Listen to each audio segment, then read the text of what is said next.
Gandang araw po sa iyo, Brother Eli. Ito po ang tanong ko. Bilang isang Katoliko, nararapat po ba o tama bang i-confess sa pare or priest ang aking kasalanan? Yun po. Nagkasala ka sa pare, sabihin mo sa kanya, nagkasala ako sa'yo, no? Pero kung nagkasala ka sa nobyo mo, sa nobyo mo, ikaw, doon ka mangumpisal. Basahin natin ang 5:16 ng Santiago. Mangagpahayagan nga kayo sa isa't isa ng inyong mga kasalanan. Tuwanag, magpahayagan kayo sa isa't isa ng inyong mga kasalanan. Ang sabi, confess your faults one to another and pray one for another, that he may be healed. The effectual fervent prayer of a righteous man availeth much. Maliwanag, ipahayag nyo sa isa't isa ang inyong mga kasalanan. Sa Cebuano, sabi, busa, magsinugiray ang usa ug usa kaninyo sa inyong mga sala, ug magampon ang usa alang sa usa, aron mga ayo kamo. Kita mo?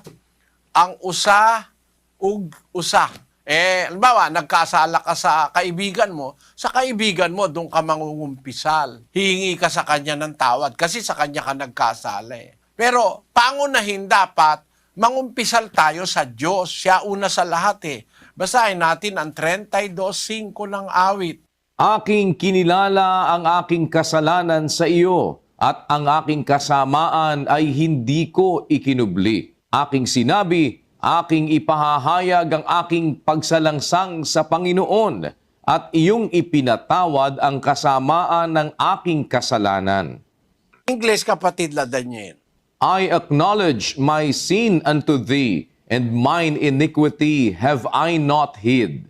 I said, I will confess my transgressions unto the Lord, and thou forgavest the iniquity of my sin. Said, I will confess my transgressions unto the Lord, not to the priest. If you have sinned against a priest, you have to confess it to a priest. But if you have sinned against another person, you have to confess it to that person. If you have sinned against the Lord, first of all, as the Bible said, I will confess my transgressions unto the Lord, and thou forgavest the iniquity of my sin. Let us read that in Cebuano. Sabi, giila ko ang akong sala, nganha kanimo, ug wala ko tagoy ang akong kasalanan. Mingon ako, igasugid ko sa Ginoo ang akong mga kalapasan, ug imong gipasaylo ang pagkadautan sa akong sala. Kita mo? Maliwanag, kahit saan mo basahin Biblia. Mangungumpisal ka sa Diyos, tapos kanino pa? Doon sa kung kanino ka nagkasala, that is justice. Aaminin mo kung kanino ka nagkasala, mangungumpisal ka kung kanino ka nagkasala. Kasala ka sa kumpare mo, sa kumari mo, sa tatay mo, sa nanay mo. Punta ka sa kanya, umamin ka. Yun ang utos ni Kristo. Tapos ipapanalangin ka niya, papanalangin mo siya. Yun ang utos, kapatid. Sana naunawaan mo. Maraming salamat po, Brother Eli.